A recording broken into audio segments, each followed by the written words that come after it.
Welcome back, my lover of wisdom. In this week's episode of Alkistis TV, I'm going to be answering a question by one of our viewers who writes that they have a lot of anxiety and fear. And it's no wonder with today's stressful situation, whether it's the pandemic or the financial crisis, anytime you just turn on the news or look at the news on social media, it seems like the world is coming to an end, and many of us have anxiety attacks, panic attacks, and really we have lost our perspective. And this creates a lot of stress and anxiety. So if you're one of these people, you're really going to enjoy this week's episode, where I'm going to introduce you to my method, the Alkistis method, a simple technique that is based on ancient Greek philosophy that can help you to overcome this fear and anxiety. So, stay tuned.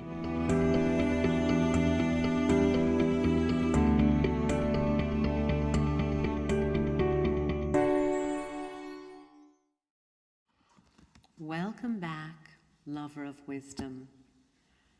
Today I'll be sharing with you one of the 6 exercises in my book, From Fear to Freedom.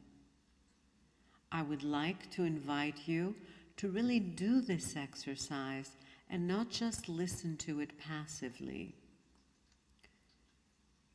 It can really make a difference in your life and reduce your stress by over 90%.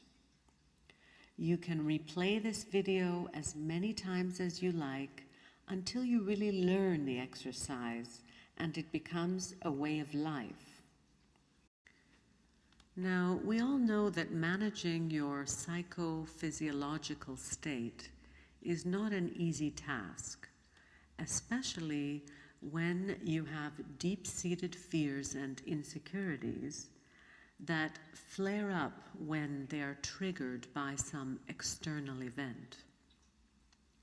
The application of a filtering system for dealing with unwanted, disturbing thoughts is very useful. So just as you wouldn't drink unclean water or poisoned food, in the same way I invite you to be filtering your thoughts through this exercise based on the Socratic elenchos. Elenchos means testing or proof in Greek. It's all about cross-examining your own thoughts. And we find this in Plato's early dialogues, where he shows us how Socrates would kind of cross-examine people. The elenchos is the technique that Socrates used to investigate the inner narratives which are often false. In this anecdotal story with Socrates, that even a 10-year-old child can understand, we will see a demonstration of the way Socrates may have applied it. So, if you like, just put aside anything that may be distracting you over the next 10 to 15 minutes and really place all your attention in the here and now. Let's take a deep, deep breath together. Inhaling through the nose, holding that breath for a few seconds, and exhaling through the mouth.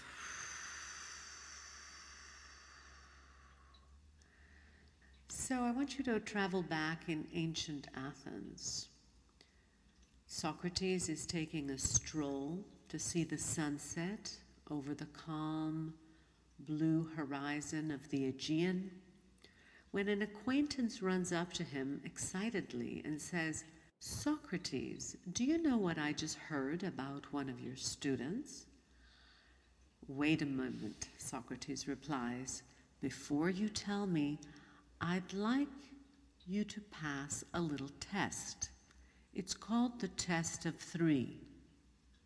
Test of 3? Yes, Socrates continues. Before you talk to me about my student, let's take a moment to test what you're going to say. The first test is truth.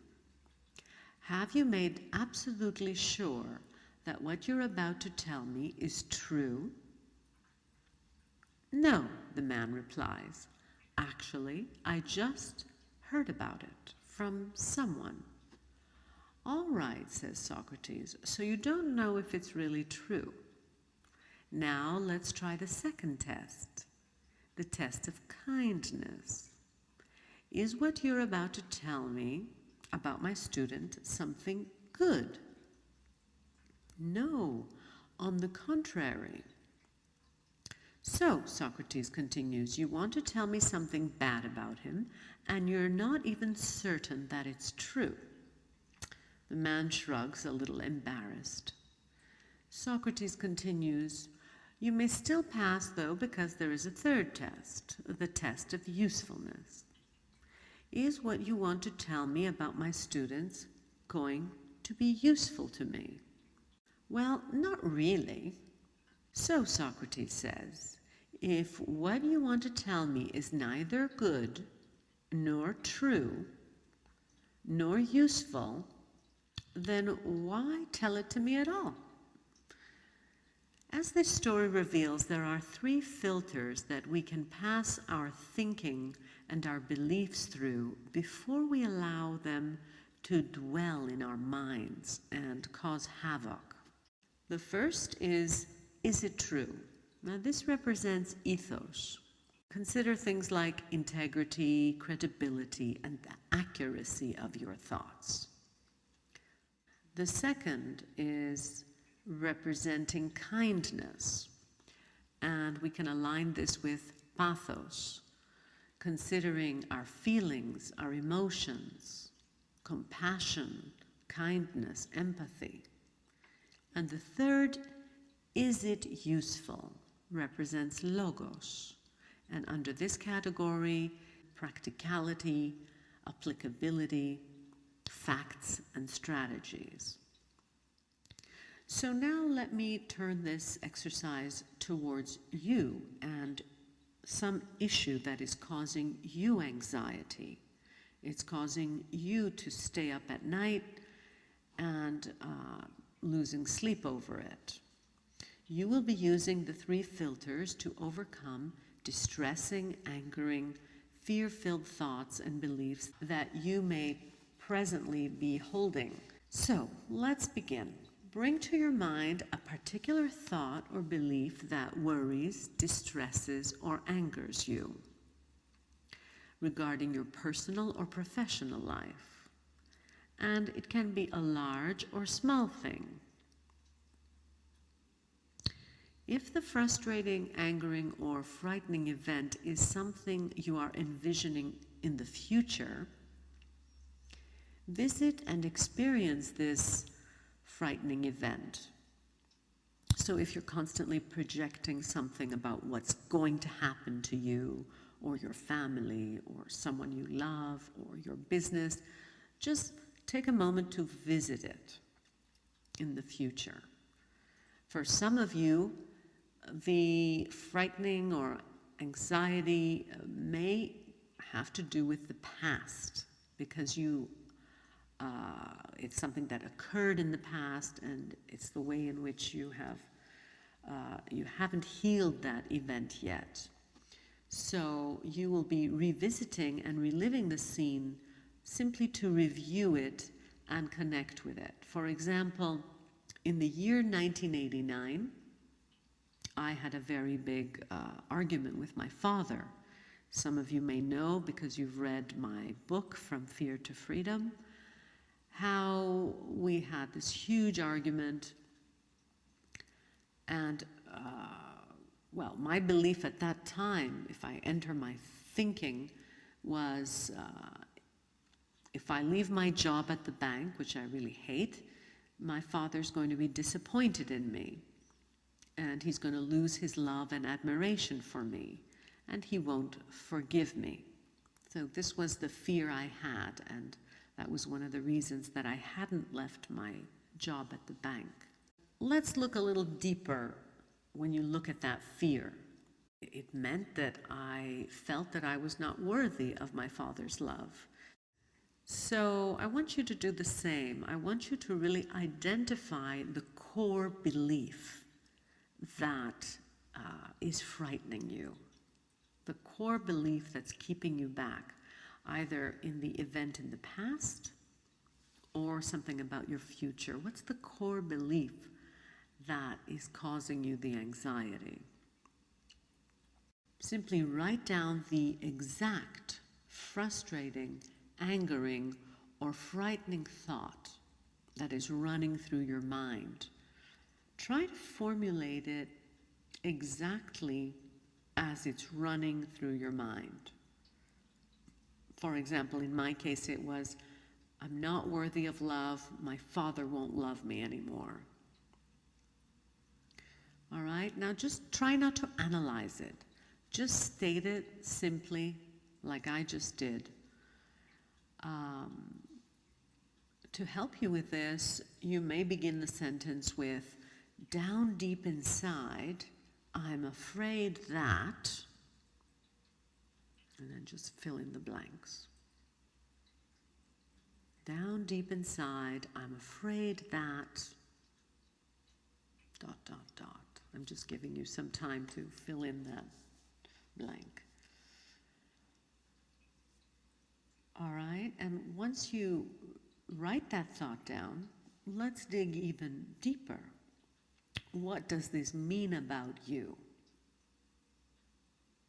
It means that I am incapable, unworthy, something very basic and fundamental. And remember, you can pause this video anytime if you need to take a few moments to write that down. Write down the thought or belief that worries, stresses, frustrates, or angers you. Now ask yourself, is it true? Is it 100% true? How does it make you feel when you believe this thought is true? Okay? Let's connect with that feeling. Ask yourself, am I dramatizing the situation and overblowing its importance?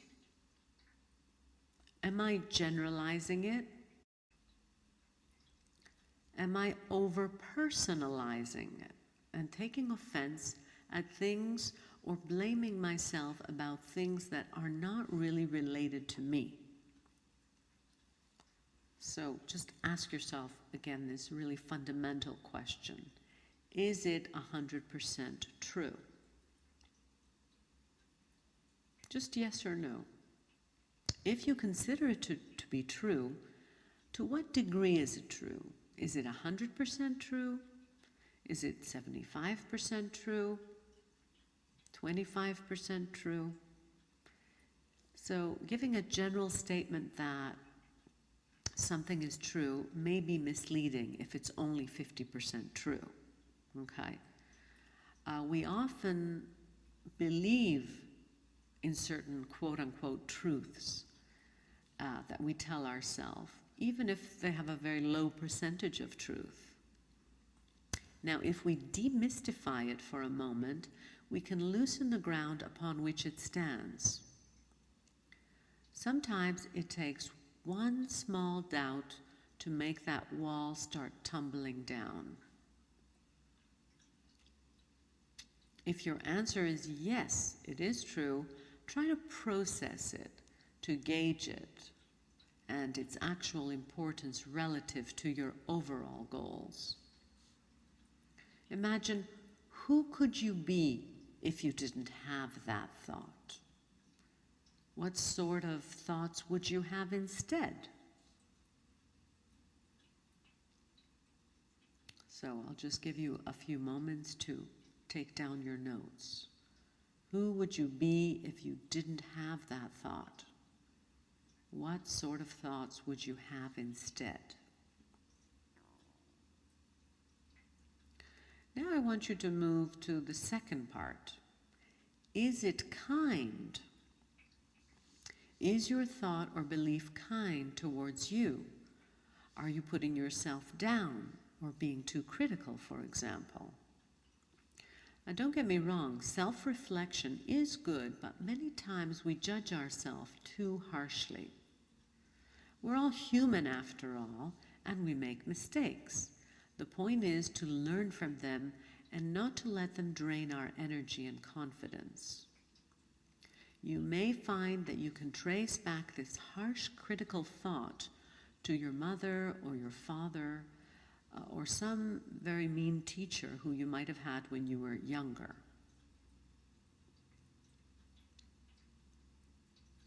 So really ask yourself, is it kind towards yourself? But you can also look at it, is it kind towards the others involved? I mean, look at it from the perspective of the other. How does the situation look from their perspective? When, people are not perfect. If you judge them too harshly, this is not doing you a service, and it's not doing them a service. Thinking in more kind terms actually serves you by ridding you of the toxicity that comes with highly critical thinking. The third point we must look at, is it useful? Is also extremely important. Look at that thought you're having. Is it useful to you? Although fear can sometimes be beneficial, alerting you to the real dangers, too much fear and pessimism can obviously poison your mind with self-defeating doubt and paralyze you with indecision. It may also be concealing your deeper desire or perhaps an opportunity. You have to therefore become a witness to your own thought streams and encourage yourself to think thoughts which are useful in order to keep it healthy and productive. Consider your story, your thought or belief. What is the benefit of allowing it to run around in your mind? Does it help you in any way?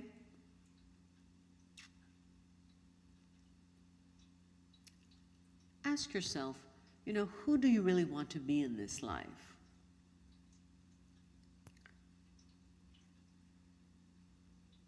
What would your life look like if that thought didn't exist? Thoughts that do not pass the test of 3, the Socratic test, this elenkos I'm discussing, should not be taking place in your mind. Okay? Just imagine a ship. Okay, a ship doesn't sink from the water that surrounds it, but from the water that comes in through the holes in the ship. So you being that ship should be repairing the holes and not allowing the water to come in and flood you. So let's take a step back and consider Plato's advice. Whenever you want to talk about people, it's best to take a bird's eye view and see everything from above. From this elevated perspective, could you let go of this story? If you really rose up to the level of a bird and you saw the situation from above, could you imagine releasing it? Do you realize that you've really maybe created a drama out of a crisis? I'm not asking you to do it right now. Just imagine yourself from up above looking down on that situation and realize that it's not really worth it drowning in a glass of water. Okay? Could you imagine yourself releasing it? If you like, take some deep breaths.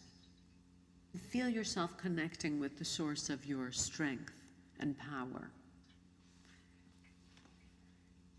In this state of connection, could you now imagine letting go of the old story and the emotions and fear that come with it?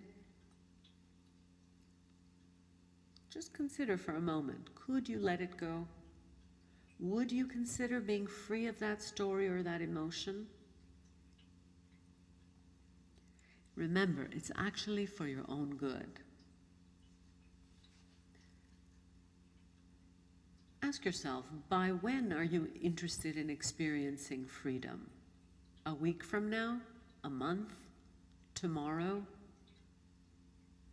What about right now? I understand that some things seem painful and you don't really want to let go, but you should at least put a time, a date by which you would like to release yourself from it. Consider how you can rephrase, change, or modify that thought that's going in your head so that it is more truthful, kind, and useful, so that it becomes clearer and more positive. So now I want you to write down a new phrase, a new statement, a new thought that you can imagine yourself having. I'm giving you just a few moments, and as I said before, you can pause at any time to rephrase that thought or create an altogether whole new thought that you would rather have instead. And the next time you catch yourself about to have that thought, the fear-based, anxiety-based thought, you can just flip it and use this phrase instead. Now, you might say, well, that's all right now, but when anxiety grips me, how can I remember? Well, I'll tell you, it does take some practice. You do need to be repeating this thought, writing it down. Perhaps put it on a piece of paper, on your mirror, so it's like the first thing you see every morning. But you can also use self-hypnosis or guided meditation. Because scientific evidence has shown that the mind is over 200 times more receptive to suggestions and instructions in this deeply relaxed mental state, which is called the alpha brainwave state. So you may want to practice with the free MP3 that I offer with the free summary of my book when you go to my website. Or if you happen to have my book, you can go ahead and just find that link in my book that you've purchased through Amazon. So that meditation will really help you to repeat the deep affirmation in this deeply relaxed state where your brain is more receptive. Feel free to send me your life questions so that I can answer them here on Alkistis TV. Sending you my love from